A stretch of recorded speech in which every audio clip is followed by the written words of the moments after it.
Hi guys, आपका ज्योति की class में स्वागत है।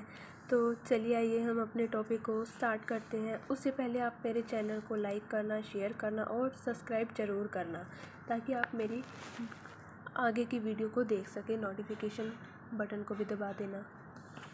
चलिए आइए स्टार्ट करते हैं। Auditing principle. नॉर्मली जो प्रिंसिपल वर्ड होता है उसका मतलब क्या है कि कोई यूनिवर्सल ट्रूथ हो गया, बेसिक रूल हो गया, कोई भी रूल किसी भी पर्टिकुलर एक्टिविटी को लेके कोई रूल स्पेसिफाइड किया गया है। तो उसी तरीके से जो बेसिक रूल है ऑडिटिंग का, उसे भी यहाँ पर यूनिवर्सल ट्रूथ कंसीडर किया जाता है। जो प्रिंसिपल ऑफ ऑडिटिंग है ये एक बेसिक रूल्स है जो हमें बताते हैं कि जो ऑडिट है उसका क्या ऑब्जेक्टिव होता है, उसी तरीके से किस तरीके से वो अपने ऑब्जेक्टिव को अचीव कर सकता है। तो इसके अंदर यही बताया जाता है। तो चलिए इसके एक डेफिनेशन कर लेते हैं। ऑडिट प्रिंसिपल्स और बेसिक ट्रूथ। जो ऑडिट प्रिंसिपल होते हैं एक बेसिक ट्रूथ होते हैं, सच होता है एक, जो हमें इंडिकेट करते हैं कि ऑडिटिंग का क्या ऑब्जेक्टिव होना चाहिए, कैसे हम उन ऑब्जेक्टिव को अचीव कर पाएंगे। ऑडिट प्रिंसिपल ये भी सजेस्ट करता है कि किस तरीके से अपने ऑब्जेक्टिव को हम अचीव कर पाएंगे। तो ऑडिट प्रिंसिपल में दो ही पॉइंट हैं। एक तो वो हमें ऑडिटिंग के ऑब्जेक्ट के बारे में बताता है, उन ऑब्जेक्ट को किस तरीके से हम अचीव कर सकें, से ऐसे मैनर में हम उसे अच्छे से कवर कर सकेंगे। तो इसमें कुछ बेसिक प्रिंसिपल दे रखे हैं। पहला आता है प्रिंसिपल ऑफ इंडिपेंडेंस। जो ऑडिटिंग का वर्क होता है वो सेपरेट और इंडिपेंडेंट होता है। फ्री ऑफ माइंड वो अपने काम को कर सकता है, किसी के प्रेशर में आके वो गलत डिसीज़न ना ले, या कोई फ्रॉड एरर करा है तो वो उसे छुपाए ना, अनबायस्ड मैनर में और इंडिपेंडेंट वे से अपने काम को करे। फिर आता है प्रिंसिपल ऑफ ऑब्जेक्टिविटी। जो ऑडिटिंग का जो काम होता है वो एक रिलेटेड एविडेंस के ऊपर बेस करता है। वो अपने काम को अनबायस्ड मैनर में करता है, बायसनेस वहाँ पर अपनी वो शो नहीं करता है। उसका ऑब्जेक्ट पहले से डिसाइड करते हैं वो प्लान मैनर में। फिर आता है principle of materiality. This principle emphasizes that auditor should examine material transaction as well as probable fraud and error in much greater depth. ये प्रिंसिपल है, इसमें ये बताया जाता है कि ऑडिटर मटेरियल ट्रांजैक्शन को और उसी तरीके से जो प्रोबेबल फ्रॉड और एरर होते हैं, प्रोबेबल मतलब पॉसिबिलिटी या हो सकते हैं, उनके बारे में वो डीपली स्टडी करता है। फिर लास्ट आता है प्रिंसिपल ऑफ फुल डिस्क्लोजर। इस प्रिंसिपल के अकॉर्डिंग क्या है कि client should provide auditor with all available record, check, explanation. Auditor should also declare result of his examination in clear and unambiguous manner. Principle के according जो client है वो auditor को प्रॉपर पूरी अवेलेबल जितनी भी इंफॉर्मेशन है, रिकॉर्ड है, एक्सप्लेनेशन है, एविडेंस है, वो प्रोवाइड करवाए। और जो ऑडिटर है वो अपने रिज़ल्ट को, जो एग्जामिनेशन किया, उसे क्लियर और अनएम्बिगियस मैनर में उसे डिक्लेयर किए, मीन्स अनबायस्ड मैनर में अपने वो काम करे, अपनी रिपोर्ट को परफॉर्म करे। फिर आता है ऑडिट प्रोसीजर। तो नेक्स्ट टॉपिक आता है ऑडिट प्रोसीजर। प्रोसीजर का मतलब कि कोई प्रोसेस को हम अडॉप्ट करें, स्टेप बाय स्टेप उस काम को हम पूरा करते चलें।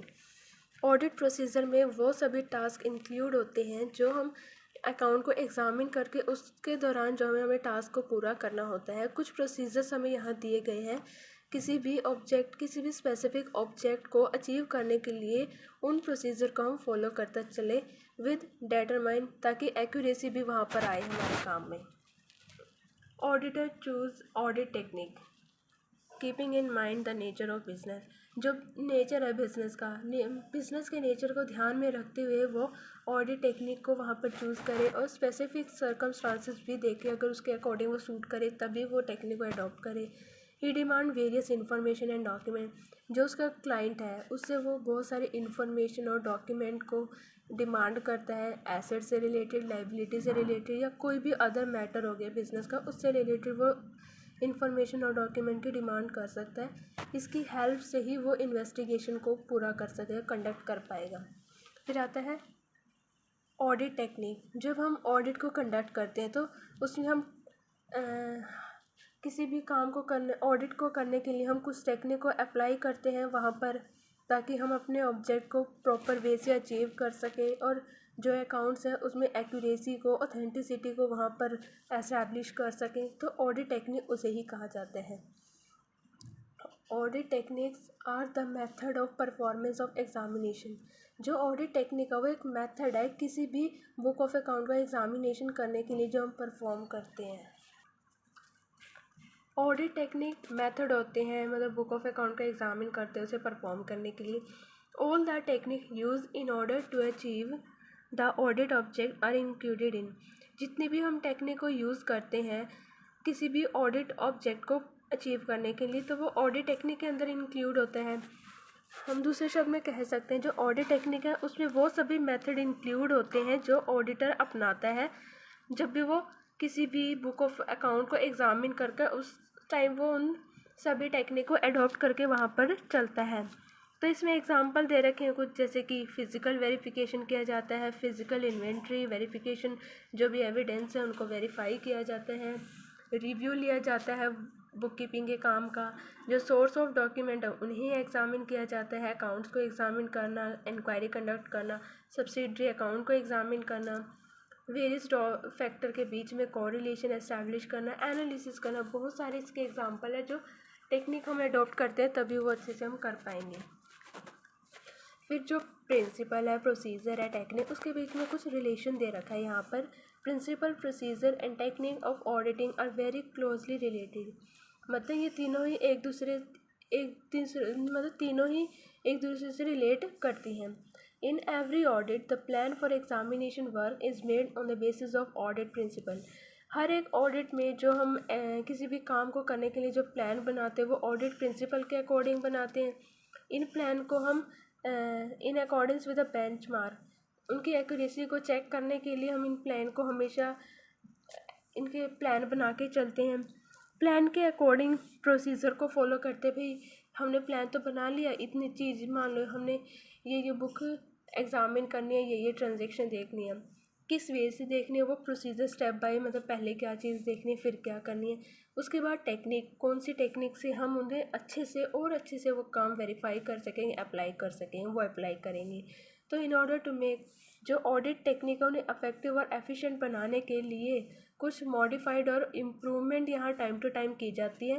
और ये माइंड में रखते हैं जो ऑडिट टेक्निक है अप्लाई कर रहे हैं वो ऑडिट प्रोसीजर जो हम फॉलो कर रहे हैं उससे कंफर्मेशन होना चाहिए, दोनों उसके अकॉर्डिंग ही हमें टेक्निक को अडॉप्ट करना होगा जो हम प्रोसीजर अपना रहे हैं। जितनी भी हम टेक्निक को अडॉप्ट कर रहे हैं ऑडिटिंग की वो हमें एक एग्जैक्ट व्यू दे के चलती है करेक्टनेस का। फॉर एग्जांपल हमने कोई गुड्स परचेज़ करें वो हमेशा हम डेबिट करते हैं, तो ये एक प्रिंसिपल हमारा। तो इसके रिलेशन में जो एसिमिलेशन ऑफ परचेज ऑर्डर है, जो गुड्स रिसीव नोट है, इनवॉइस है, फिज़िकली वेरीफाई द गुड्स, ये सभी प्रोसीजर हैं। और इनकी ट्रूथफुलनेस और टेक्निक को कैसे हम वेरीफाई करेंगे वो ऑडिट टेक्निक होती हैं। तो इसी तरीके से अगर जो ऑडिटर है वो क्रेडिट सेल को ऑडिट करता है then he will go through following stage वो परफॉर्म करता चलेगा। पहला आता है प्रिंसिपल, जितनी भी क्रेडिट सेल होगी एक रेलिवेंट टाइम पीरियड में उसे बुक ऑफ अकाउंट में रिकॉर्ड करेगा। फिर प्रोसीजर, जो ये प्रिंसिपल हम है बनाया है उस प्रिंसिपल को माइंड में रखते हुए वो ऑडिट प्रोसीजर को देखेगा, जिसके अंदर वो ये डिसाइड करेगा कि जो सेल्स ऑर्डर है, इनवॉइस है, गुड डिस्पैच बुक है, जो एंट्री बुक ऑफ अकाउंट में कर रहे हैं उन सभी को एग्जामिन किया जाएगा। यहाँ पर टेक्निक प्रोक्योरिंग एविडेंस बाय, जो वाउचिंग है, इंस्पेक्टिंग है, चेकिंग है, जो वेरीफाई कर रहा है, इवेल्युएटिंग करी है, जो एंट्री करी है बुक ऑफ अकाउंट में या अदर टेक्निक में, उन्हें एग्जामिन किया। तो गाइज़ आज की वीडियो में बस इतना ही। अगर आपको मेरी वीडियो अच्छी लगी होगी तो लाइक, शेयर और कमेंट करना और सब्सक्राइब ज़रूर करना। तो आज की वीडियो में बस इतना ही। Thank you guys.